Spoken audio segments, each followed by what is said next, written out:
What has happened, everybody? James Hancock here. I'm back to review one of my most anticipated movies of the year, 28 Years Later, written by Alex Garland and directed by Danny Boyle, the filmmaking team which brought us 28 Days Later back in 2002 and ushered back in a whole new golden age of zombie-themed shows and movies. And yes, I know they're not technically zombies. They're infected with the rage virus, but we need a two-syllable word to describe those infected with the rage virus because that's quite a mouthful.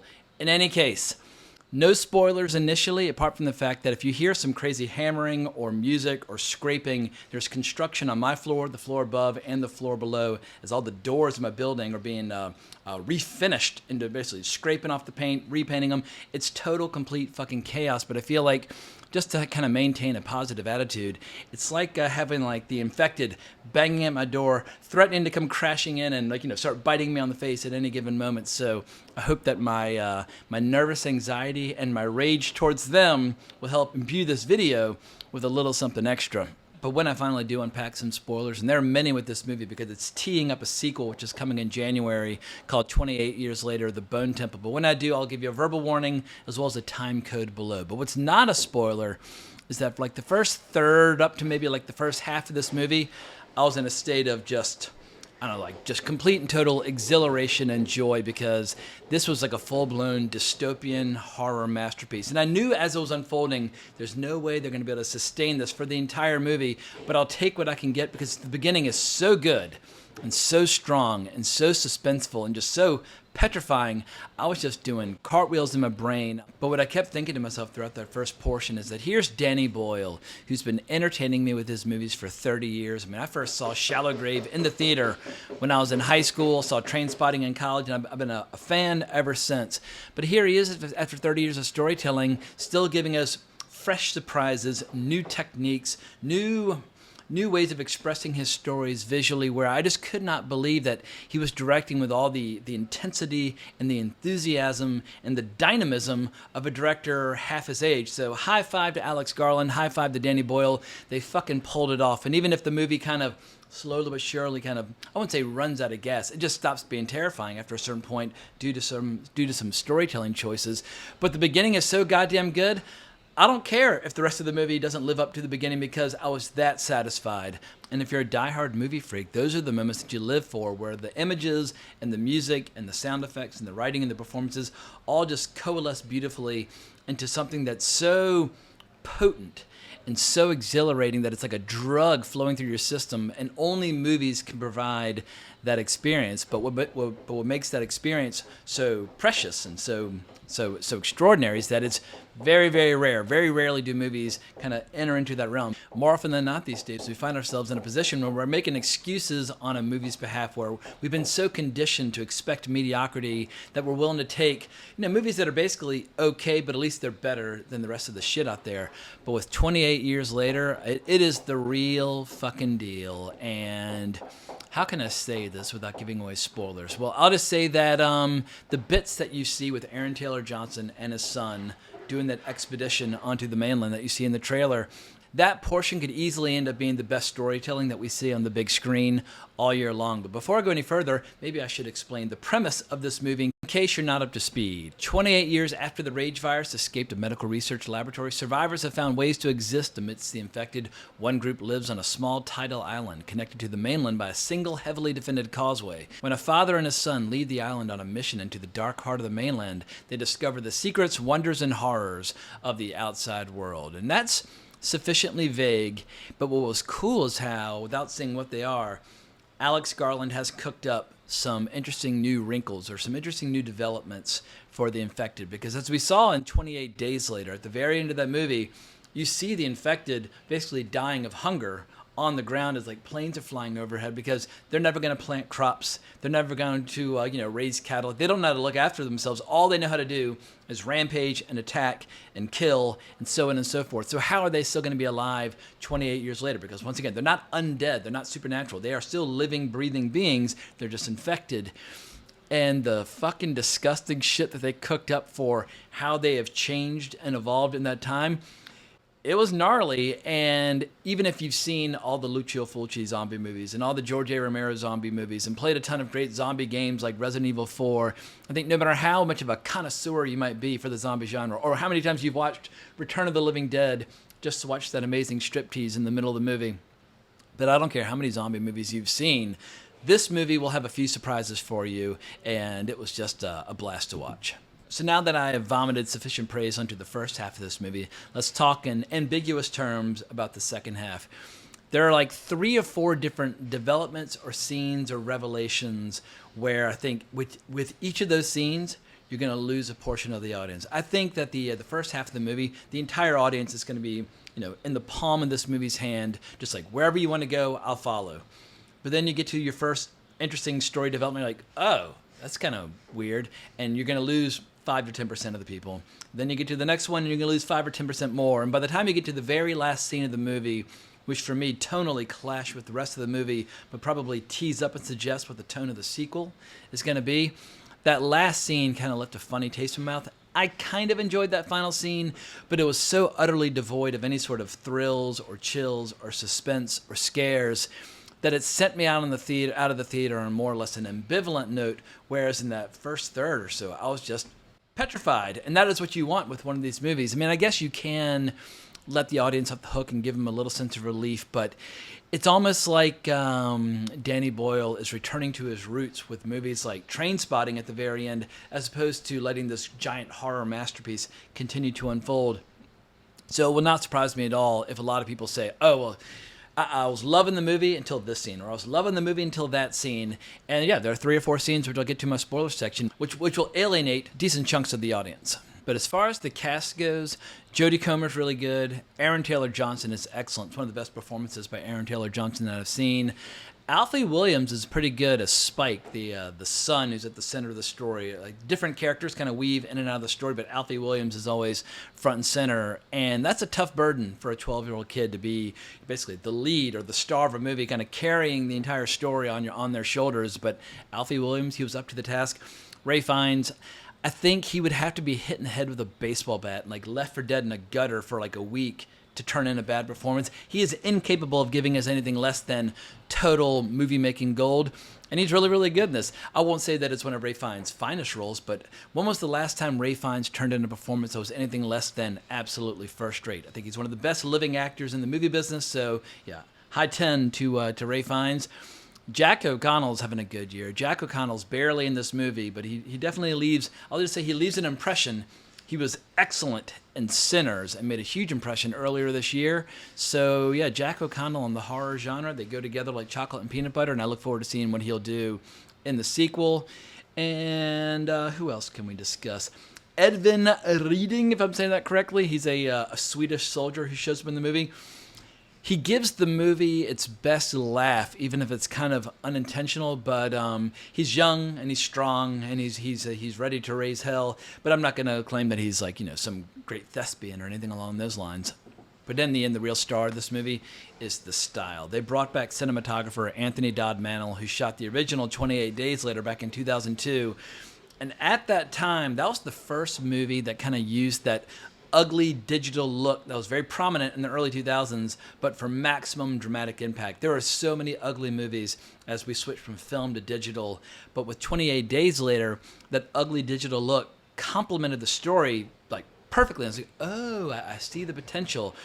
They've got a new style or a new look for this, but between like the Dutch angles and some of the POV shots of some of the infected, some of their musical choices, and the way that they punctuate the action, like there's tons of horror and dread and suspense, but there's also lots of violence, and the violence is incredibly satisfying. And I feel like if you're going to deliver, an arrow through the head or whatever the case might be, deliver it with maximum intensity. And yeah, Danny Boyle, they're holding nothing back when it comes to the violence and mayhem in this movie. So yeah, the style of 28 Years Later, I think a lot of people are going to see this and be like, ooh, I kind of had forgotten that horror movies were allowed to be this intense and this stylish. So that totally worked for me. But Danny Boyle, he's been given a stylish movie since day one. Just the opening credits to Shallow Grave back in 1995. I was like, oh, this is fucking badass. And then he just kept getting better and better and better. So yeah, Danny Boyle, say what you will about his filmography, it's got its ups and downs and it's uneven, but style has never been a shortcoming on his end. But I think that's all I can say without venturing into spoiler territory. So this will be my last warning. 3, 2, 1, bail out now if you don't want any of the revelations about the story. But let's start with that initial expedition with Aaron Taylor Johnson and his son going onto the mainland, which is basically like a rite of passage where you have this community where they're basically a community of archers. And the movie does this brilliant thing where they're constantly cutting back to Laurence Olivier's Henry V film. And if you're not familiar with the play Henry V or the movie adaptations, at the Battle of Agincourt, Henry V he sends clouds of arrows into the French armies and just absolutely decimates them and defeats a much larger force. And throughout this movie, anytime you see any of the main characters using their archery skills to stay alive, he'll periodically have these cutaways to Henry V, which sounds unusual, but it was fucking cool. Like if you enjoyed the Rudyard Kipling audio from the trailer, you will like all the Henry V cutaways. But these early scenes with Aaron Taylor Johnson and Alfie Williams are so goddamn good, they'll make your head spin. And they crescendo into this one scene, which is going to end up being my favorite scene of the movie because it is pure, raw cinema, as I like to say. What do I mean by pure, raw cinema? Just great visual storytelling where the music and the visuals tell you all you need to know and you don't need a lot of jibber jabber. But I have to start with the music when it comes to this scene because it's the portion of the Ring Cycle by Wagner called Das Rheingold. And as I was watching this scene, it reminded me of a phrase that was coined by Richard Wagner, which I learned from our friend Tony Stella. But the term is Gesamtkunstwerk. I can't pronounce German, but it basically means a synthesis of the arts or a comprehensive artwork where all the various parts of the art form are coming together where the whole is greater than the sum of its parts. And as I was watching this scene unfold, as Aaron Taylor Johnson and his son are fleeing across this causeway underneath this beautiful starlit sky, and these horrific big new roid rage virus people or rage infected people are chasing after them. It is so hardcore and so intense and so exhilarating where the imagery is so beautiful and the music's so beautiful, but you're feeling just like this palpable sense of terror as this new threat is emerging, chasing after them as they're trying to basically beat the tide, because as the tide comes in, it makes that causeway impossible to go over. You'll just get washed away and drowned. It was so fucking fun to watch where I was like, all right, even if the rest of the movie were terrible, the whole movie was worth watching just for that one scene.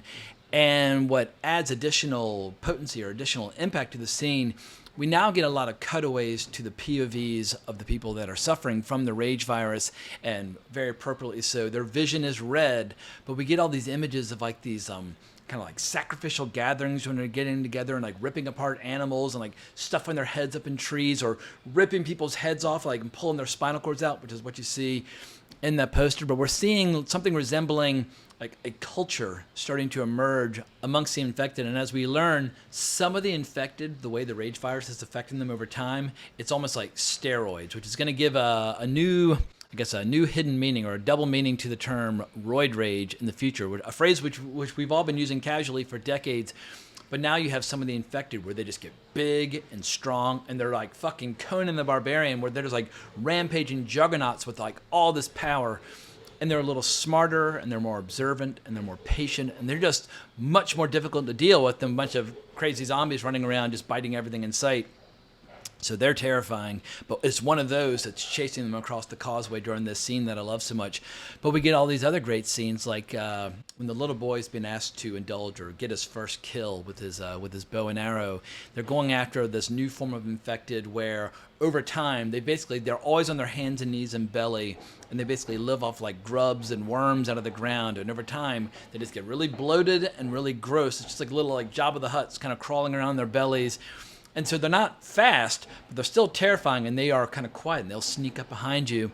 But I like seeing how while some of the infected have become incredibly muscular and strong and big and fast, the others are just like these disgusting, like gross globules kind of oozing across the ground. And I thought that was an interesting new twist as well, because even though they're not fast or scary, they'll still sneak up on you and bite you or scream like crazy when you shoot them, bringing a lot of other infected in to kill you. which of course inevitably happens. So this initial excursion onto the mainland to get this little boy his first kill turns into this horrible chase scene where you just have hordes upon hordes of the infected chasing after them. And they've only got a few hours between the two of them, so they're running out of ammunition. And of course the boy's scared and he's missing and he's wasting ammunition. And anyway, speaking of the infected, here they come. Can you hear them in the background? They're coming to get me. But luckily they both survive, and the boy does some growing up and he gains some confidence, and so much so he decides he's finally going to get his mother, who's played by Jodie Comer, some much needed help, because Aaron Taylor Johnson's character alludes to the fact that there's this crazy old insane doctor who lives off in the middle of nowhere. You can see his fires burning at night, but that he's basically no one's seen him in years. They all avoid him because he indulges in a lot of very, very odd, terrifying behavior. But this little boy realizes that his mother's going to die no matter what, so he might as well try to get her to the doctor to see if he can get her some help, which leads us into the middle portion of the movie where some of the fear and tension and suspense starts to subside, and we start getting a few of those scenes where some people are going to think, oh, that's really creative and original, and I like that, and some people are going to be like, you're starting to lose me, so let me get into a few of these scenes. The big revelation is the fact that the infected are capable of reproduction, and that the placenta sometimes can protect the baby in a way where the baby might be born uninfected. So you have this very strange scene where Jodie Comer, who's dying and kind of spends half her time hallucinating and babbling about nonsense, is like clasping hands and having this like a moment of female bonding, helping this crazy person give birth to a baby, knowing that at any second the person giving birth might lean forward and bite her and infect her. And there was something that was just so kind of reckless and stupid about that moment where she's clasping hands with this crazy person that could just end her life then and there. Admittedly, her mind is not really her own anymore. She spends half of her time in a daze. But that scene, I was like, that was the first time I was like, that's kind of unusual after 28 years of trying to stay away from these people as much as possible. And I did find it a little bit tough to buy the idea that these babies inside the mother could somehow be born without the infection. But I don't know anything about childbirth or the placenta or whatever the case may be. But that is the route that the movie has decided to go. But it also explains how a lot of the infected continue to dominate the British Isles because they are capable of reproduction. But there's one hysterical scene which I have to call attention to from this middle portion when they bump into the soldier of Eric, played by Edvin Reading. But basically all the neighboring countries help maintain the quarantine of Great Britain by constantly monitoring and patrolling the coastline. But this boat, they hit a rock or something like that, so all these Swedish soldiers have ended up on the mainland, and one by one they're getting eliminated, and this is the last one left, and so he kind of falls in with little Spike and his mother. But at one point they stop to just kind of like rest and eat some apples, and he's showing Spike some pictures from his phone. And of course Spike's never seen like an iPhone or anything like that. But when Spike sees a picture of Eric's girlfriend, let's just say she's had a lot of enhancements done to her face, like big swollen lips and like a lot of plastic surgery, and she just looks completely totally unconventional compared to what Spike is accustomed to on this remote island where obviously people barely even take baths or use shampoo, much less they're not putting crap into their lips. And the kid is so bewildered and so confused. And I'm sure there'll be some people in the audience like, what do you mean? Like, she looks fine. But the kid's reaction tells you all you need to know about Alex Garland and Danny Boyle's perspective on some people who take their physical enhancements perhaps one or two steps too far. But anyway, it was a much needed moment of levity in what was otherwise a movie full of a lot of violence and horror. But the next plot detail, which I think some people will find cool, but some people will find off-putting, is the fact that Ray Fiennes' character has been living in total isolation, building this giant bone sculpture installation where he's basically been collecting all the dead bodies of the infected and the uninfected and treating all the bones and creating all these columns and this giant monument with all these skulls. And it's so sophisticated and so elaborate, but he's been living in total isolation by himself for years without any hope or chance of bumping into other people that might, appreciate all this work. And it just seemed a little bit too, I guess, it's like he's been like building the pyramids by himself. It's that elaborate and sophisticated. It just defied credulity, or kind of didn't pass the smell test entirely. It looked great on camera, and it was interesting, and it leads to a great scene when the boy adds one final skull to the top.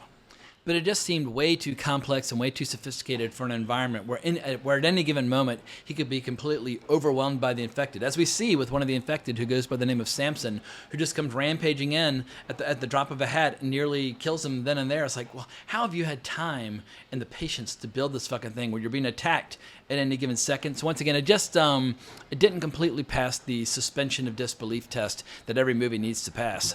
But all that could have been forgiven if the movie ended on a really strong scene. But I think this movie ends on its weakest scene when Jack O'Connell is introduced as the character Sir Jimmy Crystal. And we see him as a little boy at the very beginning of the movie during the outbreak of the initial outbreak of the rage virus. And now we flash forward to where he's an adult and he's leading this cult of what are called the Jimmies. And when they show up, it's a little bit like what would have happened if like the cast and crew of Trainspotting had just kept like drinking and doing heroin and raising hell throughout an entire zombie apocalypse. Like, what would they have turned into? And when they show up, they're all like wearing tracksuits and like carrying golf clubs, and they're having just way too much fun. And they're doing like crazy backflips and just like laughing and like giggling and just like they're totally into just the mayhem and the violence that they're inflicting upon the infected. But when they're laughing and having fun and treating it like a big game, all the tension, all the horror, all the dread, all that wonderful atmosphere that's been built up over the course of the movie, it's dispelled in seconds. I was like, oh, well, now it's just turning into this kind of silly, weird thing. And I worry that's a harbinger what the tone of the sequel is going to be, where it's just going to be this kind of moronic, silly comedy that will occasionally have outbursts of violence, but all that incredible dread and fear and tension from the earlier part of this movie, they'll never be able to recapture it, but obviously we'll find out in a few short months. In 7 months, the sequel is coming its way. And sadly, Danny Boyle is not directing the sequel. The sequel is actually being directed by Nia DaCosta, and I'm going to try my best not to judge Nia DaCosta too harshly based on the film The Marvels, her most recent movie. She also did the reboot or the remake of Candyman. But I think losing Danny Boyle as a director, it could potentially jeopardize the quality of the sequel, but for whatever reason, Danny Boyle's not directing the sequel 28 years later, The Bone Temple. But I hope that movie will at least be better than the final scene of 28 years later. But that sequel will feature Cillian Murphy in a prominent role. He never actually even shows up in 28 years later, in spite of all the speculation over that withered up zombie that we saw in the field in the trailer so many times. And apparently there are plans for yet another 28 days, years, month, like another 28 movie coming after The Bone Temple, but that has not been shot. But The Bone Temple has already been shot. So just as a way of wrapping this up, how does this compare to some of my all-time favorite zombie movies? I think that first portion, like the first third to the first half of the movie, compares very favorably to any zombie film that you care to mention. In particular, 28 Days Later, which was a real... God damn it. They're coming for me again. Tap, tap, tap, tap, tap. 28 Days Later really fucked me up. I saw it several times, and it had some scenes that really got under my skin. What other zombie films that I really like? Obviously, I love Return of the Living Dead. I really love the George Romero Night, Dawn, Day initial trilogy. I think all three of those movies are 100% worth hunting down. And I'm a big fan of Lucio Fulci's zombie movies as well. And he didn't work exclusively with zombie stories, but one of his best is City of the Living Dead, a.k.a. The Gates of Hell. Depends upon where you are, like what title you find it under, but that came out in 1980. That's fantastic. The Beyond from 1981, that's fantastic. Zombie, a.k.a. Zombie 2, if you're going with the Italian spelling, but that came out in 1979. That's got the famous zombie versus shark scene, which is so deliriously entertaining. So, yeah, if your taste in horror goes into much more kind of over-the-top, like heavily stylized horror with a lot of crazy music, definitely hunt down those Lucio Fulci zombie flicks. But I think at this point I've said all I have to say. I guess my final lingering takeaway or impression of 28 years later is that the first half is much better than I thought it was going to be, and the second half was much weaker than I thought it was going to be. So you got to take a little bit of the good with the bad at times, but I'll take half a really good movie over, a movie that's kind of consistently mediocre throughout. So, yeah, I'll definitely be revisiting this movie at some point, and it'll be interesting to see by the end of the summer how favorably or unfavorably it compares to some of the other horror movies coming out later this summer, like Together and Weapons, which might end up giving it a run for its money. But let me know what you think down in the comments below, and if you enjoyed this video, please consider liking, subscribing, hitting that notification bell. But hope everybody has a great weekend, but more importantly, as always, onwards and upwards.